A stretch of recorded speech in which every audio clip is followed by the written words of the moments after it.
Please make your way onto your back as we prepare for bridge and our reclined and inverted postures.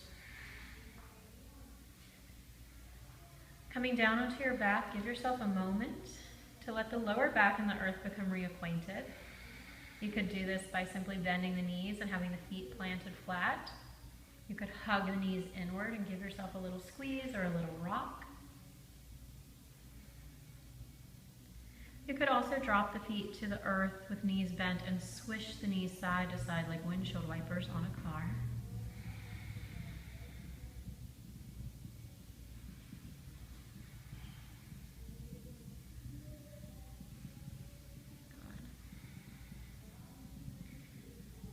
And then we'll plant the feet with the heels in line with our sit points, the bony parts of our pelvis. The knees are straight up to the sky. And we are once again hugging inward at the inner thighs without closing the knees. Draw the shoulder blades up under the heart center to keep the heart lifted. And keeping the hands down by the seat, or as we lift through the hips, you could bring the hands together underneath your seat. Pressing into your feet, lift the pelvic floor muscles. Lift from the tailbone and the hip points. Keep the seat fairly relaxed. It's engaged, but it's not thrusting.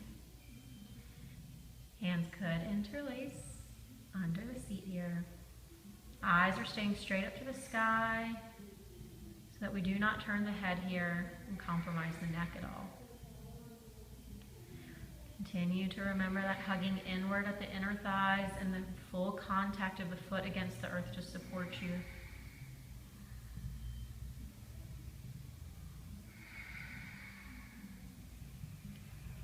We're here for about 5 to 8 breaths. It is a challenge. Should you need to come down at any point, please do so with ease and then take a second round.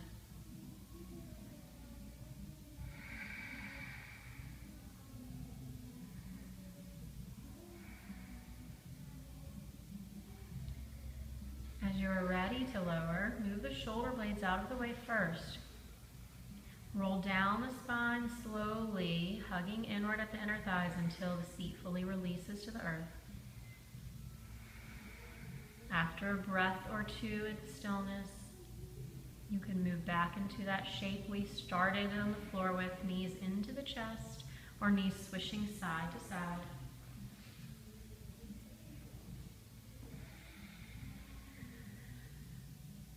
Just feeling tension released from the low back. Feeling that nice beat of your heart, that life through you.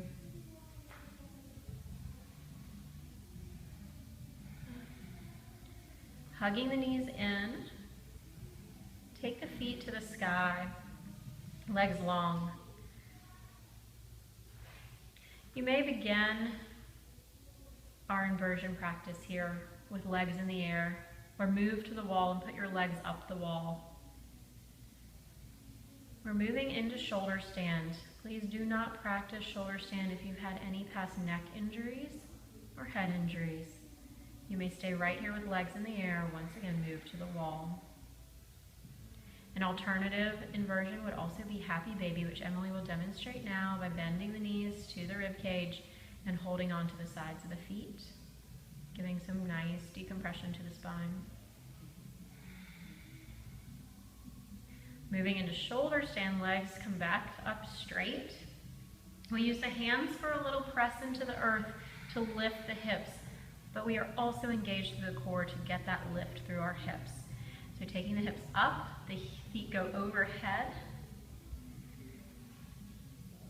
into plow to begin. So feet close to or on the earth behind you. And then our hands come to the low back. And we start to work the shoulder blades together as we did in bridge so the elbows are in line with or close to in line with the shoulders. The pelvic floor is lifted and we're lifting the hips and seat up to the sky. From here, one at a time, we'll lift the legs, feet coming above the hips and gluing those legs together. Eyes staying up towards our toes once again to keep our neck steady and safe.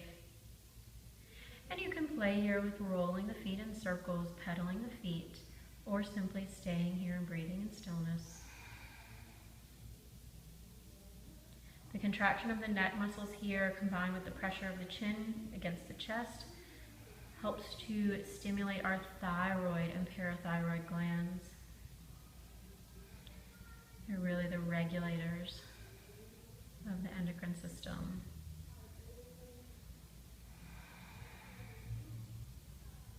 Enjoy not only knowing that our effort here is helping bring homeostasis, bring balance to our endocrine system, but that our effort here is giving us the opportunity to not go anywhere, right? To be present, to let our feet and legs not have to carry us to any tasks. Enjoy shifting the perspective.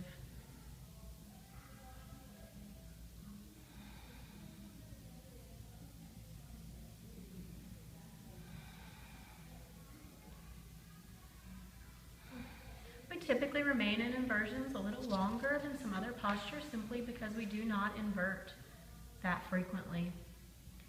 So as long as it's comfortable to be here for about 8 to 10 or even 12 breaths, please do so. When you are ready to lower down, the feet will come back over the head, back into that plow position where the feet are close to or touching the earth. Our hands come back down to the mat, and we use those hands and our core muscles as brakes to help us slowly lower the spine down to the mat. Legs can be straight or bent as you go.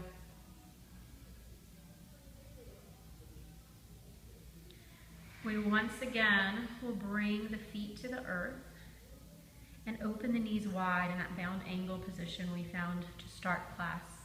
Now coming in more deeply though into the heart center for fish, we'll take the elbows to the earth and press the elbows down to help us lift the chest up and drop the head back. Our fish starts here. If this is comfortable and we can lower the crown of the head to the earth, we'll do so, stimulating once again the crown chakra, stimulating the brain function. You can hold under your thighs for support here. You could always bring the legs together here and stretch the feet out in front of you, hovering the heels over the mat. A little extra effort for this.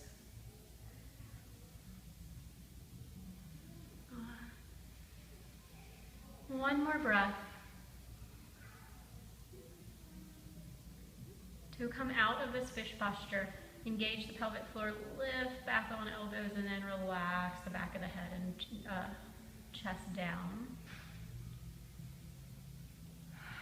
The glands here in our fish pose are flooded once again with good blood stimulation. The combination of shoulder stand and fish once again massage and stimulate the thyroid and parathyroid, greatly improving the balance of their function.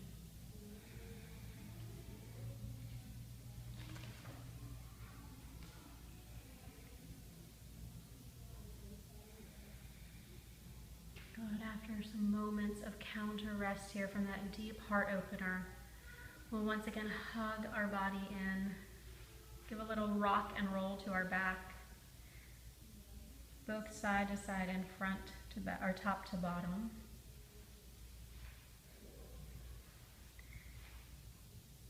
And then slowly come all the way up. Come onto your knees once again. And bring your forearms down to the mat. Elbows under the shoulders. Now, if you're familiar practicing headstand, you're welcome to do so. Otherwise, we're going to simply set up one more stimulation to our head here. So interlacing your hands, bring them to the middle of your back, middle of the back of the head. Which means the very top of our head is going to be on the ground. Lifting through the hips here like downward dog. You could stay right here as long as this is comfortable, pressing into the forearms and lifting up off of the head a little bit, really off of the neck. The head stays down. several breaths here. If you are familiar with headstand, you may move into headstand. You may play with lifting one leg and then the other if you've been practicing headstand.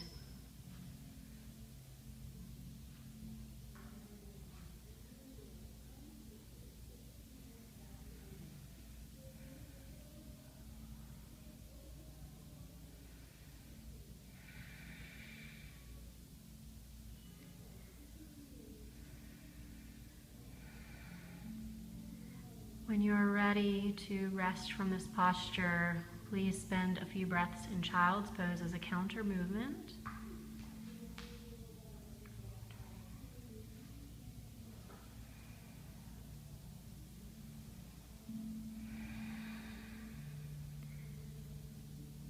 And find your way onto your back for Shavasana for relaxation. Preparing for your relaxation, come with arms close to your sides, palms facing up, legs naturally turning out. Take a nice deep sigh and begin to release the lines of your body, especially around the face and the jaw and the tongue. Staying here for as long as you like to drink in the full benefits of your practice, to align at your center, to trust in the balance of our systems, to find your peace.